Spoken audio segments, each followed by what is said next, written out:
जय जोहार फ्रेंड्स, मैं ज्योतिषज्ञ अजीत कुमार और मेरे यूट्यूब चैनल पे आप लोग का स्वागत है। और आज का मैंने टॉपिक लिया है ज्योतिष की शक्ति में कुंडली का विश्लेषण करेंगे। एक दीप्ति पोरवाल जी हैं, 1 जनवरी 1990 में इनका जन्म हुआ था, 4:05 शाम को, यानी 4:05 PM। ओके। और इनका लग्न है वृष, राशि कुंभ, नक्षत्र शतभिषा 1, जिसका लॉर्ड राहु होता है। ठीक है, आज इन्हीं की कुंडली का विश्लेषण करेंगे और इनके द्वारा जो मुझे प्रश्न दिया गया है उसका उत्तर और समाधान करने का प्रयास किया जाएगा। ठीक है फ्रेंड्स, मुझे आप लोग से एक निवेदन है कि मेरा चैनल यदि आप लोग को पसंद है तो आप लोग चैनल को सब्सक्राइब करें, लाइक करें और अपने दोस्तों में शेयर करें। ठीक है, जिससे मेरा अभी हौसला बुलंद रहेगा। यही आप लोग से निवेदन है। चलिए ठीक है, अब मैं कुंडली का विश्लेषण करता हूँ। ठीक है, दीप्ति पोरवाल जी का जब कुंडली, डेट ऑफ बर्थ, प्लेस, और चूंकि पोरवाल टाइटल जो है सो एक वैश्य जाति होता है, वैश्य जाति। और पोरवाल में मुख्यतः क्या है, पश्चिमी भारत का इन लोग का निवास क्षेत्र होता है ट्रेडिशनली। आज के डेट में तो बहुत सारे लोग इधर उधर शिफ्ट कर गया है, जैसे अंग्रेजों के आगमन में बहुत सारे वैश्य समाज कोलकाता साइड में चला गया या चेन्नई साइड में चला गया, एक अलग बात है। लेकिन इनकी मौलिक जो मूल निवास है वो पश्चिम भारत है। इसलिए उसी संदर्भ में वही के भौगोलिक परिप्रेक्ष्य, जैविकीय शक्ति और नक्षत्र का जो और ग्रहों का गुण है, उसके आधार पर इनकी कुंडली का पहले विश्लेषण करेंगे। फिर इनके द्वारा जो उठाया गया प्रश्न है उसका उत्तर दिया जाएगा, फिर समाधान भी दिया जाएगा। ठीक है, दीप्ति पोरवाल जी का जब मैंने कुंडली का ग्रहों का कंपोजिशन देखा तो वृष से लगन की कुंडली है इनकी। लग्न जो है सो वृष से, यहाँ लगन दे देते हैं। लग्न क्या है, वृष से। और जुपिटर यानी गुरु जो है सो द्वितीय हाउस में है, केतु तृतीय हाउस में है, मंगल सप्तम में है, शनि और सूर्य अष्टम में है, शुक्र बुध और राहु नवम में, भाग्य भाव जिसे अपन बोलते हैं, और चंद्र दशम में है। यही इनका कुंडली में ग्रहों का कंपोजिशन है। ठीक है, ये कंपोजिशन होने की वजह से ही इनके जीवन में बहुत सारे उतार चढ़ाव और परिवर्तन हुए, जो हम लोग विश्लेषण करते हैं। दीप्ति पोरवाल जी USA अमेरिका में जॉब कर रहे हैं और इनका प्रश्न है कि प्रोफेशनली सेटिस्फैक्शन नहीं मिल पा रहा है और थोड़ा सा माइंडसेट यानी पीस, शांति चाहिए और लाइफ पार्टनर की तलाश है। लाइफ पार्टनर में चाहिए किसी भी लड़की को एक उम्र के बाद लाइफ पार्टनर चाहिए। तो इनका जो यही प्रश्न है, इसी तीनों प्रश्न के आधार पर इनके कुंडली का मैं विश्लेषण करूंगा, फिर इसको फाइनली संश्लेषित करूंगा। ठीक है, दीप्ति पोरवाल जी का जो फंक्शन प्लैनेट है सो शुक्र है। क्या है, शुक्र है इनका फंक्शन प्लैनेट। यानी जो भी ग्रह किसी व्यक्ति के जीवन को निर्धारित, संचालित और रेगुलेट करता है, उसी ग्रह को हम फंक्शन प्लैनेट बोलते हैं, जिसको सामान्य भाषा में कारकेश ग्रह बोलते हैं। मेरे बहुत सारे व्यूवर्स हैं, उन्होंने मुझे प्रश्न किया कारकेश ग्रह कैसे बनता है, क्या होता है। दोस्त फ्रेंड है, मैं कारकेश ग्रह का कैसे फॉर्मेट सेट होता है वो मैं आप लोग को एक वीडियो ही कारकेश ग्रह के ऊपर बना दूंगा। ठीक है, चूँकि हमारे ट्रेडिशनल एस्ट्रोलॉजर हैं, उन्हें सब निकालने नहीं आता है कारकेश ग्रह, और यही मेन फैक्टर है। चूँकि की ऑफ द प्लैनेट होता है कारकेश ग्रह, बिना उसे निकाले हम कुंडली का वास्तविक विश्लेषण नहीं कर पाएंगे, फिर वो पानी में लाठी मारने के बराबर। ठीक है, तो उसके लिए मैं टॉपिक एक वीडियो ही बना दूंगा, कारकेश ग्रह क्या होता है और उसका क्या प्रभाव जीवन में पड़ता है। ठीक है, आप लोग चिंता ना करें, मैं कोशिश करूंगा with in short time. Okay, will make video. तो दीप्ति जी का कारकेश ग्रह शुक्र है। अब दीप्ति जी का कारकेश ग्रह शुक्र है, तो शुक्र ग्रह कहाँ पर है, दीप्ति जी का शुक्र ग्रह नवम भाव, भाग्य भाव में है। और भाग्य भाव में शुक्र ग्रह होने की वजह से बहुत ज्यादा उत्तम फलदायी होता है शुक्र ग्रह। किंतु राहु के बैठने की वजह से, राहु शुक्र के बुध के साथ है, ये क्या हो गया, सभी भाग्य को इसने दिशाविहीन कर दिया है। राहु क्या करता है, दिशाविहीन कर देता है।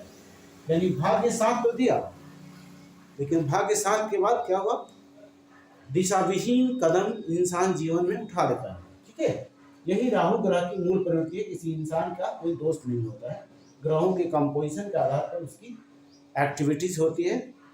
तो शुक्र ग्रह के साथ राहु ग्रह का बैठना ही इनकी कुंडली का सबसे बड़ा पैनिक सिचुएशन है। ठीक है, गुरु इनका बैठा है द्वितीय भाव में।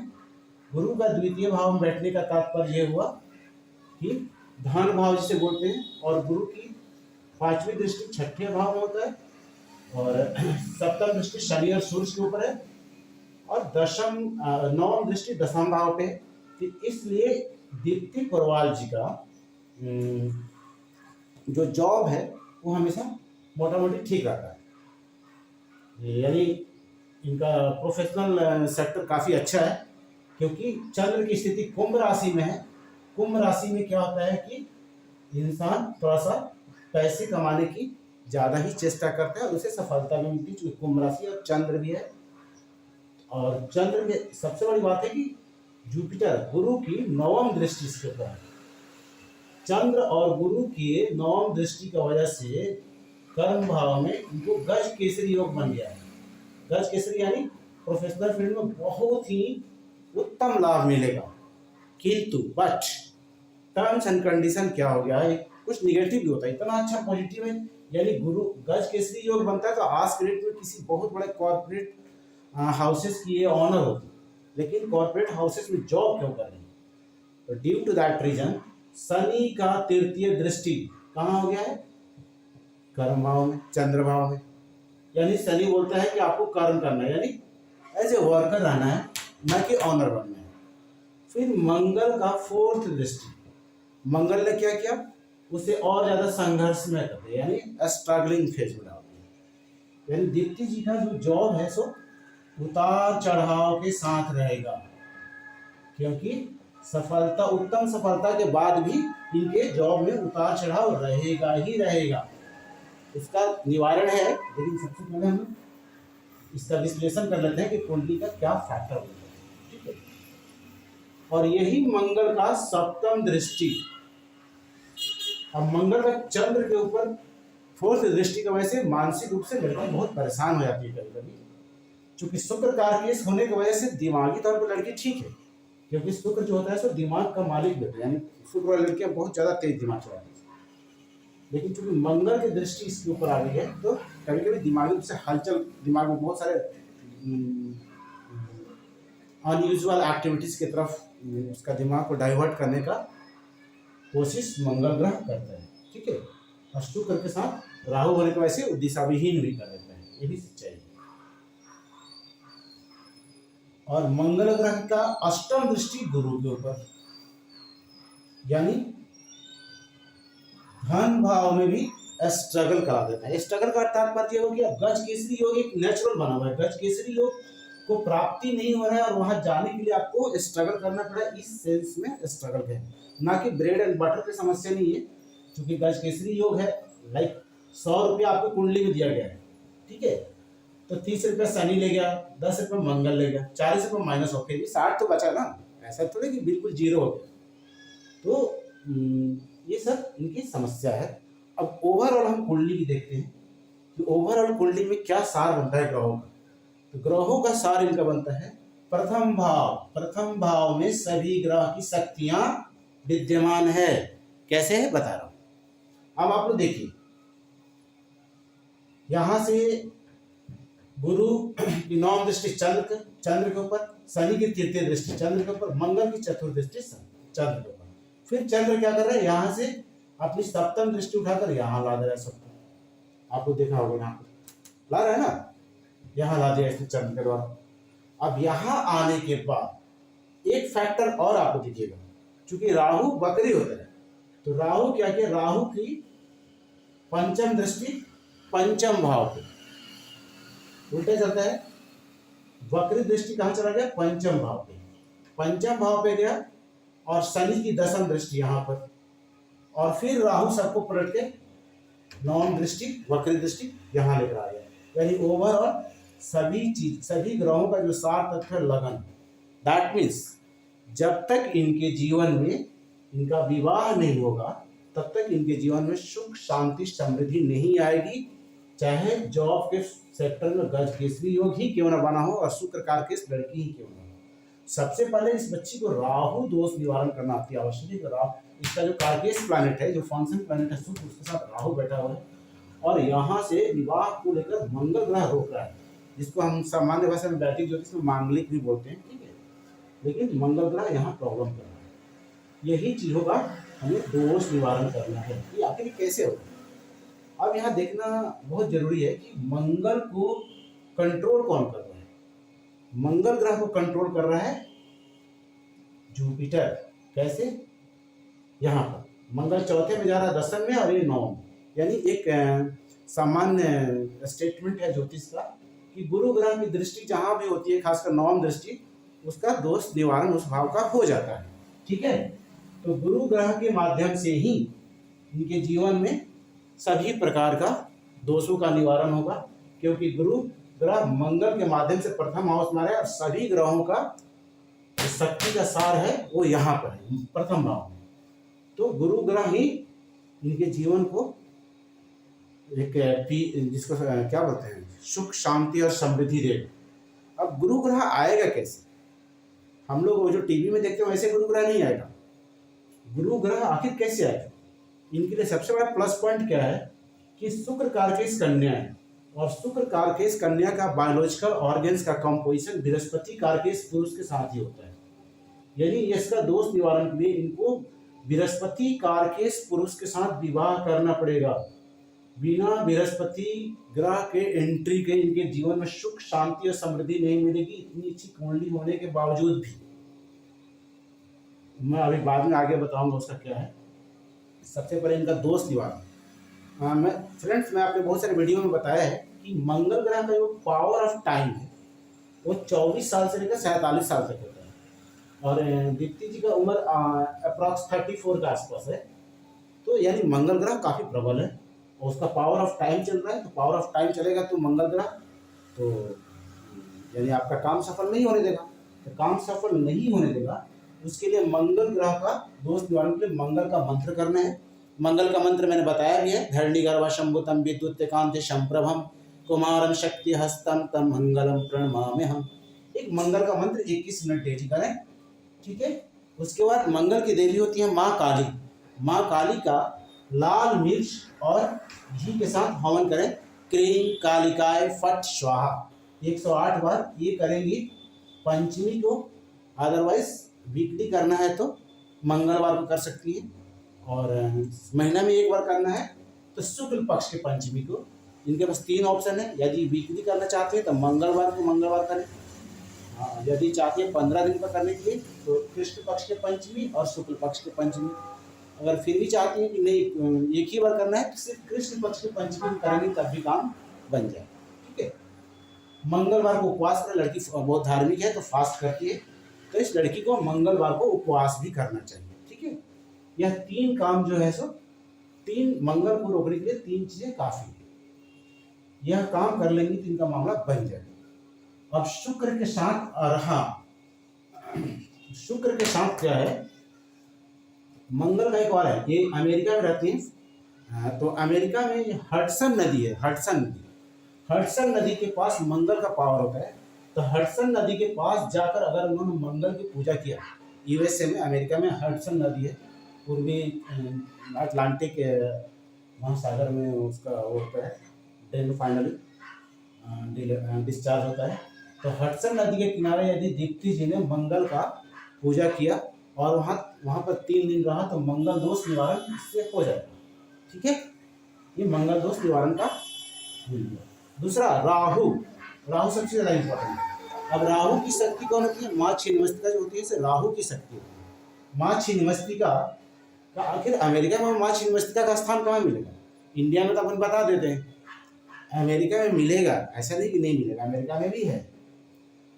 अमेरिका में मैक्सिको का जो बाउंड्री है, यूएसए का जो मैक्सिको का जो बाउंड्री है, वहाँ मैक्सिको के बाउंड्री के पास यदि कोई क्षेत्र जो नदी समुद्र से नजदीक हो, वहाँ पर यदि दीप्ति जी जाकर माँ छिन्नमस्तिका की पूजा करेंगे, यूएसए में मैक्सिको के बाउंड्री के पास, आप लोगों ने ज्योग्राफी जो थोड़ा बहुत पढ़ा होगा उसको पता होगा, कि मैक्सिको और यूएसए के पट्टी के पास एक देखिएगा आपको मानसूनी जलवायु का क्षेत्र है, यानी मानसूनी जलवायु यदि अमेरिका के दक्षिण साइड में आ रहा है तो वहाँ पर क्या होगा, वहाँ पर यदि उन्होंने माँ छिन्नमस्तिका का पूजा किया तो उससे राहु दोष निवारण हो जाएगा। और वहाँ 3 दिन रहना भी है, क्योंकि 72 घंटा जब तक अपन रुकेंगे नहीं तब तक स्थान बल का दोष निवारण नहीं होता है।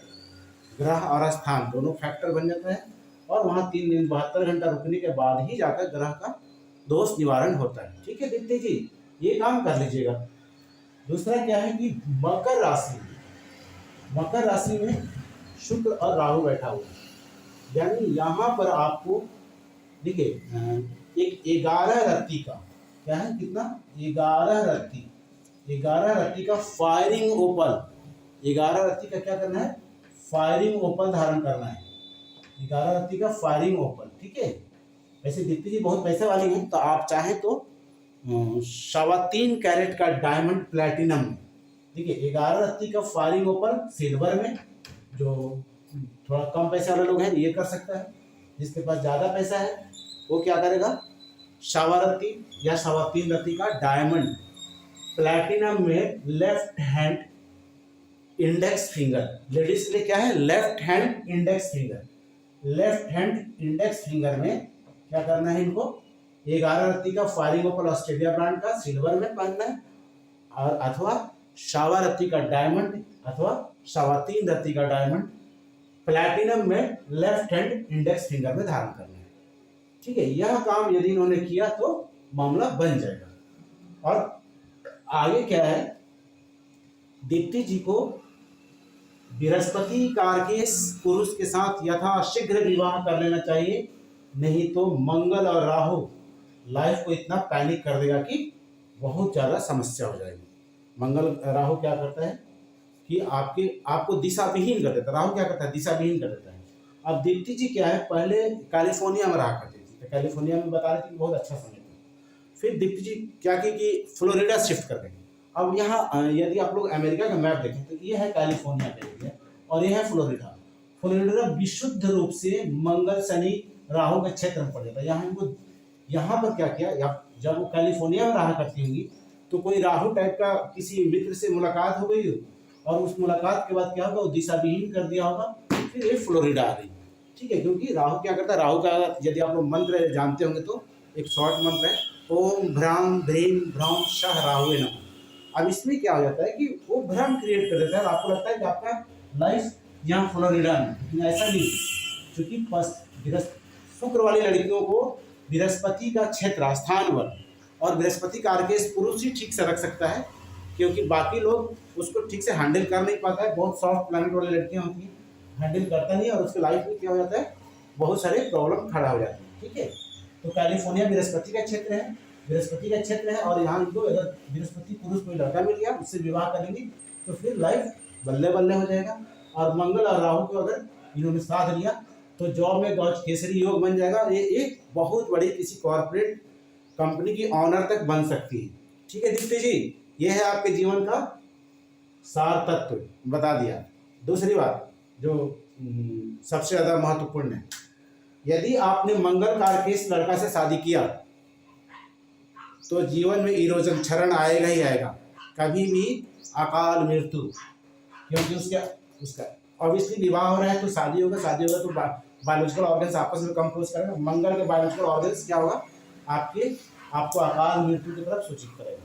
ठीक है, अगर शुक्र कारकेश लड़का जो ज़्यादा हाई फाई टाइप के होते हैं, सब बहुत चिकचक करते रहते हैं, यदि उनसे विवाह किया तो आप दोनों का क्या हो जाएगा, आपके अंदर निराशा का भाव आ जाएगा और आप सन्यासिनी बन जाएंगे। और शनि कारकेश से कीजिएगा तो शनि धीरे धीरे डैमेज करके आपके पैर में क्या वो इतना सारा बॉडी में प्रॉब्लम कर देगा कि बिस्तर पकड़ लीजिएगा। ओनली जुपिटर फंक्शन प्लैनेट जो जिस लड़का का गौन करता है उसी से विवाह कीजिएगा तो जीवन में सुख शांति और समृद्धि आएगी।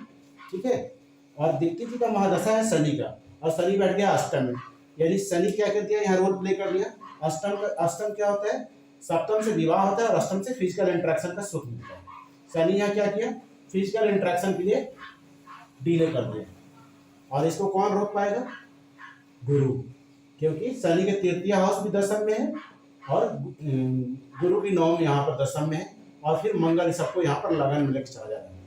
ठीक है दीप्ति जी, आपके मुझे लग रहा है कि सभी प्रश्नों का जवाब मिल गया होगा, और मेरी शुभकामना आपके साथ है कि आपका जल्द से जल्द विवाह हो। और दोस्तों फ्रेंड्स, मैं आप लोग से पुनः निवेदन कर रहा हूँ कि यदि मेरा चैनल आप लोग को वीडियो अच्छा लग रहा है तो आप लोग सब्सक्राइब करें, लाइक करें और दोस्तों में शेयर करें। जय जोहार, नमस्कार, शादी प्रणाम।